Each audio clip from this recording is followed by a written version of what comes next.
Izwe lethu. One settler. Bendifuna ulungisa nje lento yesettler. Program Director, comrades, friends, Professor Senukwani, for the invitation, we thank you. I also want to thank our aunts and uncles from the Khoisan movement. They are part of the family. I am not going to say more because I myself am Khoisan. So those issues of Khoisan, Black African, those are our problems.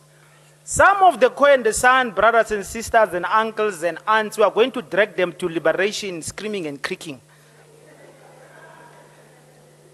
Let me start by adding my voice to the global voices that remembered our brother James Cone, who passed on recently. James Cone taught Steve Biko and the contemporary Black consciousness adherents Black theology, the interpretation of the gospel, so that it becomes a weapon to fight for liberation. James Cone, as we know, taught us that God is black and her love gave us the land and wealth. The white God, on the other hand, dispossessed the children of the black God. Therefore, the original sin is a sin of land theft.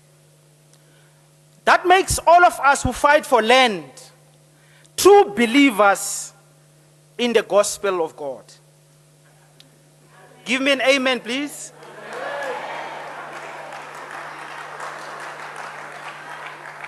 I'm going to do two things with the short time that I have. First is simply to admit the BLF premise that all the land in South Africa belongs to black people and it must be returned without conditions. Let me start by also addressing my brothers and sisters from UNISA Philosophy Department, most of those who follow Professor Ramose. I saw some of them earlier, and also some of those brothers who and sisters who are from the University of Pretoria, who practice what is called critical legal studies. I don't want us to have a debate. I know the arguments, and BLF accept those arguments around constitutional supremacy. I mean, this is an internal debate, please. Around constitutional supremacy. We know the amendment of the Constitution is not going to be the end and not give us land. But we support this proposition because our people believe in the Constitution. So we must exhaust the constitutional process. BLF are proud constitutional delinquents.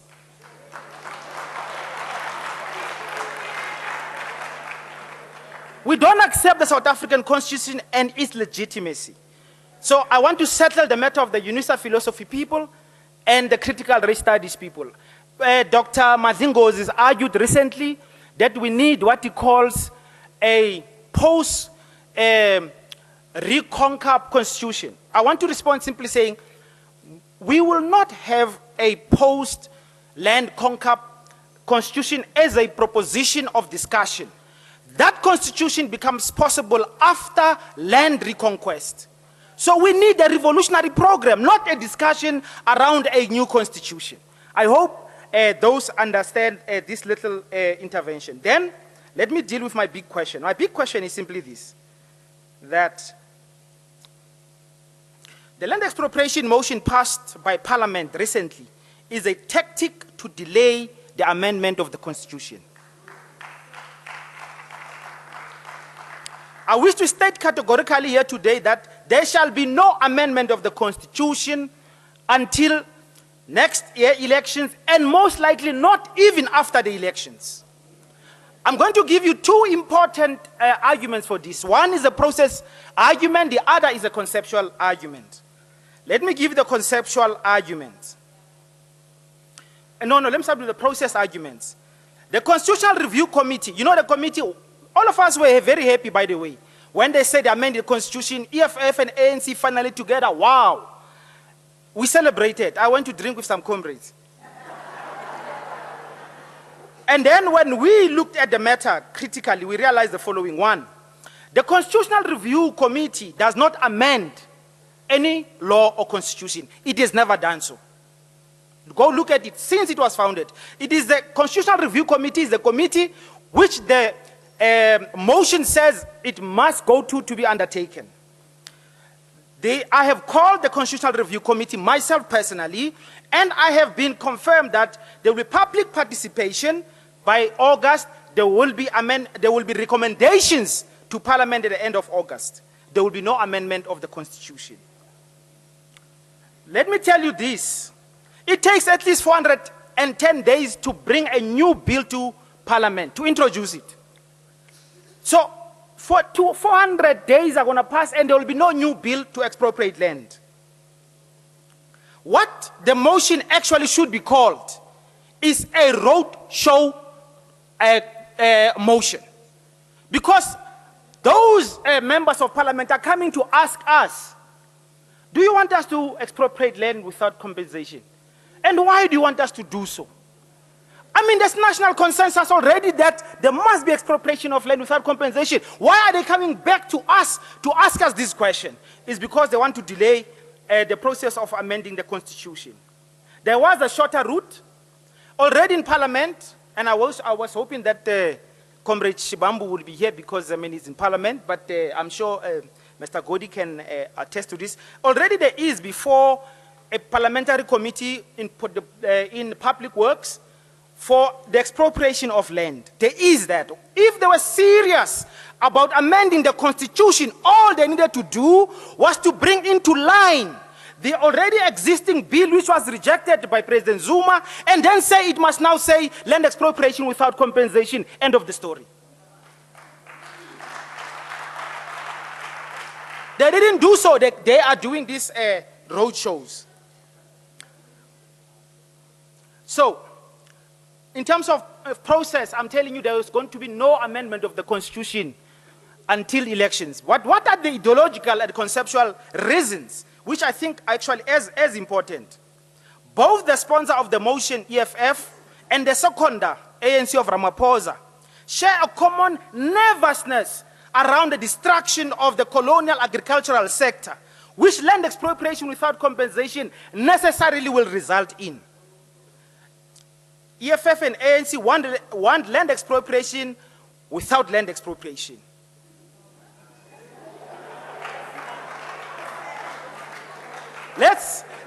So those of you who listen a little bit to arguments of philosophers, I mean, this idea of a revolution without a revolution, you know, or you can have beer without alcohol, right? So here let me give you some of their proposition. Let's start with Ramaphosa. Ramaphosa has been clear. He says, I will only entertain the land issue if the black-owned farms were productive, close quote. Ramaphosa, when he speaks about land expropriation without compensation, he gives with one hand, he takes with the other. So for instance, he'll say, yes, we want land expropriation without compensation, but please, it must not destroy the agricultural sector or affect the economy. So in other words, there is no land expropriation.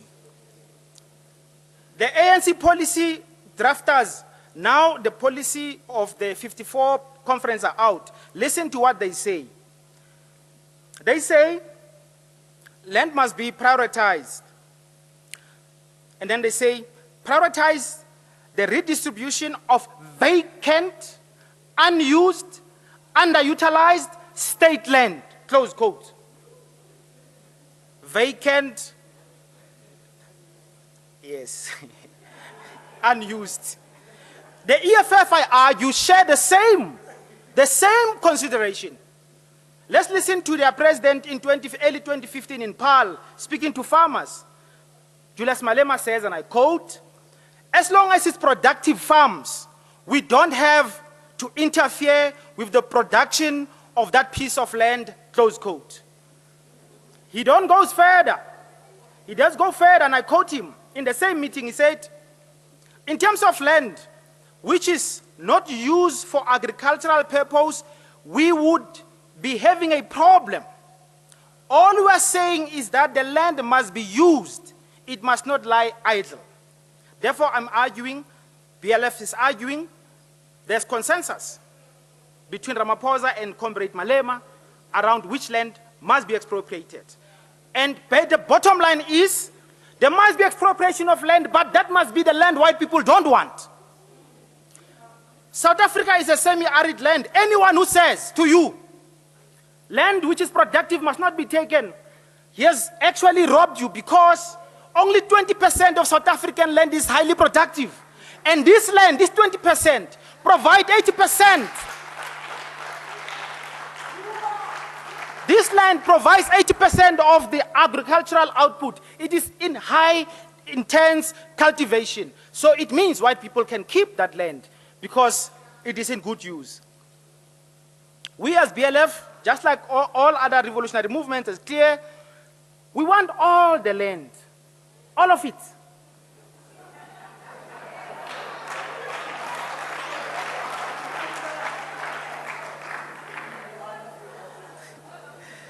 Okay, let me come to us the conclusion. So what must we do? I mean, I've tried to quickly really provide these two considerations, process and conceptual. Why conceptually? So in other words, oh, good. So in other words, it means that conceptually there's agreement amongst politicians that land expropriation must not happen. First, if you look at the process. But if you look at the concept, the understanding, the ideological question, it's a colonial construct because it says, yes, take the land, possibly, but do not touch land which white people are using. You know, it's a little bit like if somebody stole your car, right? And now they decided to make business with your car. Now you say, bring back my car. And then they said, but I'm running a business. And then you say, because you're running a business, okay, fine. When the car, you no longer use it for business, I'll come take it back.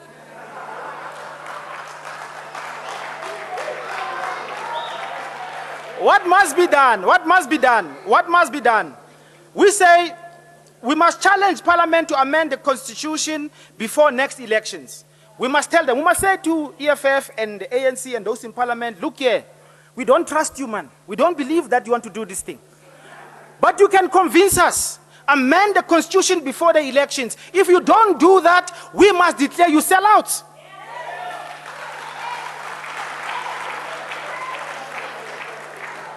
I argue that we must all go to the road shows of Parliament. They're going to be coming around. Let's go there and tell them it's the same thing. If you don't amend this Constitution before next elections, you are sellouts. Let us support radical economic transformation as a minimum program to unite all black people. You know, the PAC spoke earlier, Azapo spoke, the APC spoke, of course, and the ANC spoke. Azapo, PAC,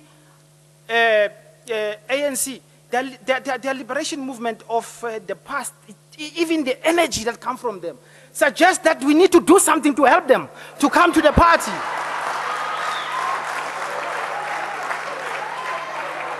Okay, please, let me conclude. We must defend all black people who come under attack from AfriForum. That is why we must say, hands off Zuma. We must say, hands off Malema. We must say, hands off Castor. Defending Ngonyama Trust. Comrades, I agree with Dr. Litchfield. When they took our land, there was no amendment of the Constitution, there was no law, there was no parliament. They simply went and took our land. If we want our land back, we get organized. And we go take back the land. We can't wait for parliament. Israel too.